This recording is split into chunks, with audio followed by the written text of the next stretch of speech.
am back. Road Transfer Black and White Network. If you're new to the channel, punch subscribe, like, comment, share. So, as we know, the Bud Light fiasco happened about 9-10 weeks ago, something like that, and it has been a utter disaster for Anheuser, Busch, Budweiser, Bud Light. Their properties have plummeted. And we also know that on July 4th, Ben and Jerry, who I could have told everybody they were woke as hell. They have been for years. They got a monumental case of TDS over there, and they have been virtue signaling. Look, when you put out an ice cream dedicated to Colin Kaepernick, you're a bunch of radicals, plain and simple. And, of course, on July 4th, they essentially demanded that everybody give their land back to Native Americans, indigenous peoples. And as you can imagine, there was backlash to that. So we got two stories involving both. Let's go Bud Light first because, wow, it's bad. It's not only bad, it's a wrap. I mean, this is crazy. Bud Light is no longer a top 10 beer in America. That would have been unfathomable, say, 11 weeks ago. I mean, Bud Light was a powerhouse brand of beer, and since March Madness, I've said there's a bit of a religious component in here. Anytime you get tied in with this alphabet mob, this pride thing, you're tapping into people's religious beliefs. And you're trying to tell them what they should believe when their belief set is above everything. It is. And, I'm not going to go any further down that road right now, but you get the point. And it became even more personal. This was a woke step by a company that became much, much more personal for people. Outkick, Bud Light is no longer a top 10 beer favorite of beer drinkers in America. A new YouGov survey shows Bud Light is now tied as the 14th most popular beer in the country, according to Newsweek. It had previously been tied as the 9th most popular beer in 2022. The drop is due to the company going woke and teaming up with Dylan Mulvaney for a March Madness promo. Not only are sales down, but the brand's popularity is taking a huge hit. That shouldn't shock anybody. Bud Light has been getting shellacked ever since its March Madness promo with Mulvaney. The situation is so brutal that Anheuser-Busch stock prices have seen a serious decline since the start of April. The share price is $55.50 at the end of trading on Friday. That marks a 16.829% decrease from 66.73 share pricing before the Mulvaney ad. Yikes. Now, the YouGov survey shows the brand is falling and falling fast when it comes to popularity. The worst part about this is BL and AB is that there really doesn't look like there's light at the end of the tunnel. They have tried everything. Literally everything. They've gotten involved. I mean, Conor McGregor came out and praised them last week. He got destroyed.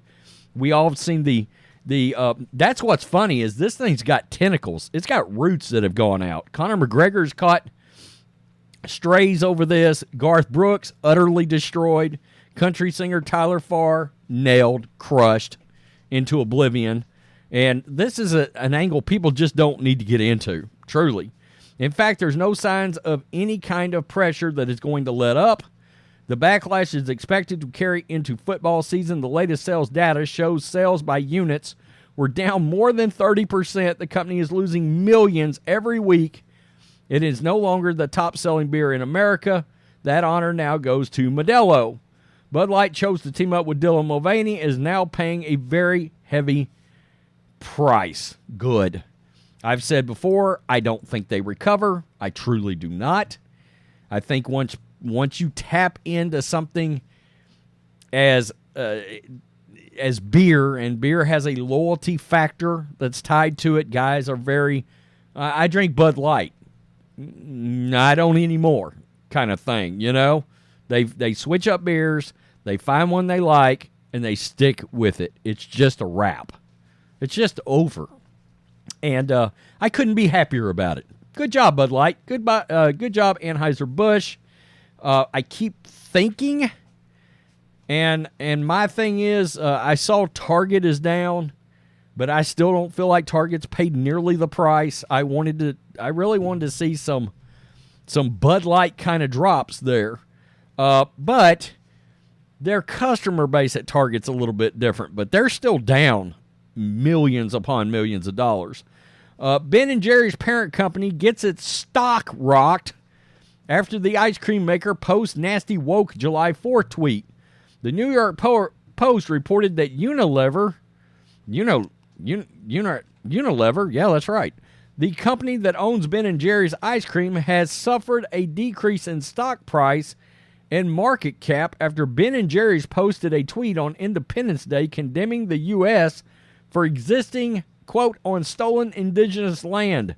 I can't wait for you guys to take all of your stores, all of your factories, and hand them back to the indigenous people that you are referring to. I mean, let's lead by example here. Go for it. 1, 2, 3, frickin' go.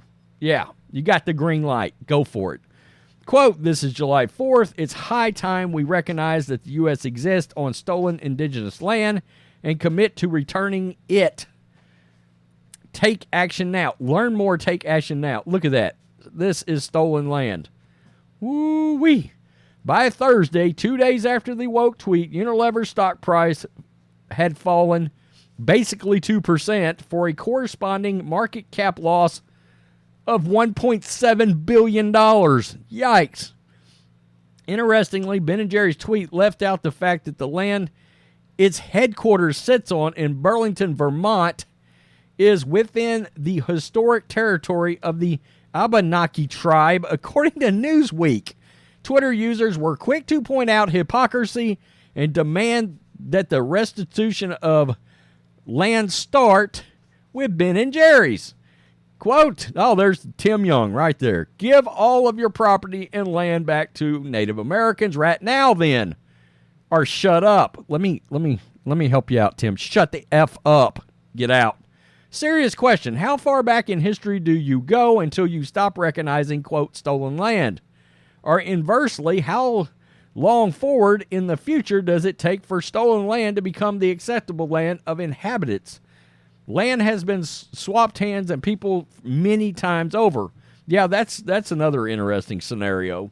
High Res the Rapper. Don't know you, but I may have to check him out. Become a nonprofit.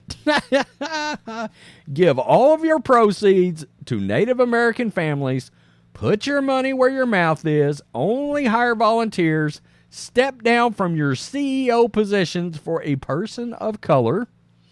Give your house and your private land that you own first. 3, 2, 1, lift off.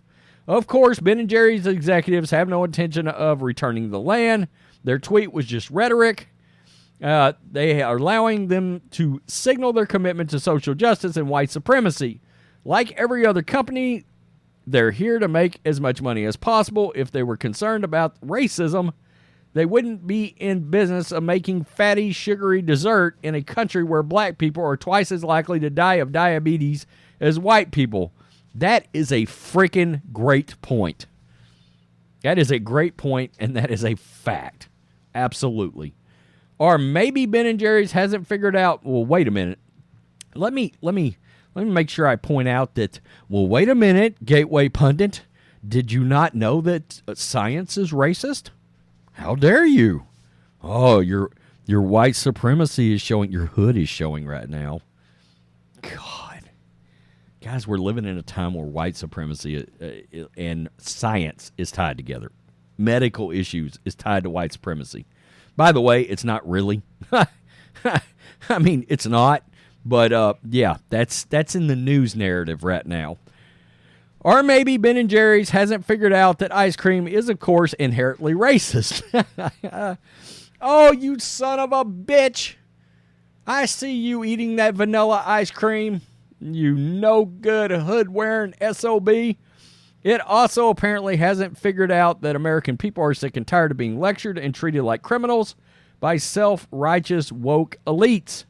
Although there are not many things companies like Ben & Jerry's and Bud Light don't like about regular Americans, they sure do like their money. Well, say goodbye to about 50% of everybody's money.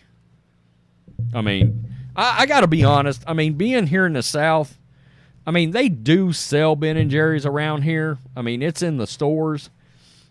But I can't tell you how many times I've had Ben & Jerry's in the history of the planet. Maybe twice, ever. And I'm talking the little pints because, number one, your bullshit ice cream is way too expensive. I mean, ice cream is not cheap in general. I love Bluebell. Hell, it's high. Okay, it's expensive. I try to stay away from ice cream because I can go on these ice cream kicks that are deadly to my waistline. Yeah. Yeah. So anyway, yes, my wife is laughing at me right now. Look, I gotta keep all this working. You know what I'm saying? Hit the gym. I guess ice cream does have protein in it. Can I play that angle and just eat it? F it. Maybe. I don't know. I might have some ice cream today. That sounds good all of a sudden. Bluebell it is. I don't think Bluebell is woke. I mean, I don't know. Is Borden's woke? They don't do ice cream. That's Elsa the cow. Elsie the cow. I'm sure that's racist. That cow's brown. Right? Oh shit. I just stuck my foot in it. Oh well. So tell me what you guys think about this. Also, while I'm thinking about it, the member access, the subscription part of Spotify, it is working, meaning that if you listen to this on podcast, you can subscribe from the podcast and get access to the member stream that goes into a special portion of Spotify. So the people that are channel members here or on Locals or on Rumble or on the website that gets access to the member stream and they watch it on Rumble, well, you will get access to the audio of that on Spotify if you get your subscription over there. So it's just, there's various ways to be able to consume that, and that is now one of the ways. So tell me what you think. Peace. I'm out. Till next time.